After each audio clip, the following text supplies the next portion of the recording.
परभणीत अटक करण्यात आलेल्या इसिसचा आणखी एक संशयित शाहिद खानला औरंगाबाद कोर्टानं 29 जुलैपर्यंत पोलीस कोठडी सुनावली।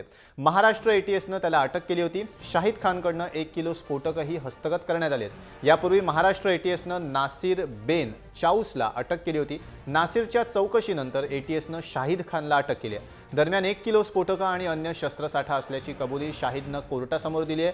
शाहिद खानला परभणीच्या रोशन खान मोहल्ला पाटीजवळून एटीएसनं अटक केली।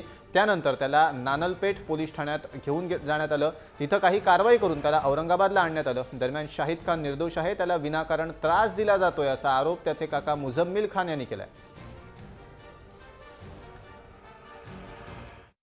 मेरे बड़े भाई का लड़का शाहिद खान, इसको रात में 10:30 बजे के वक्त यहाँ के और बाहर के एटीएस वालों ने उठाया और उसको बिला वजह के गिरफ़्तार किया गया। उसको हम मुसलमान हैं और मैं अल्लाह को गवाह रख कर ये बात बोल रहा हूँ कि वो बिल्कुल बेकसूर है और उसका कोई कसूर नहीं है। ये साजिश है एक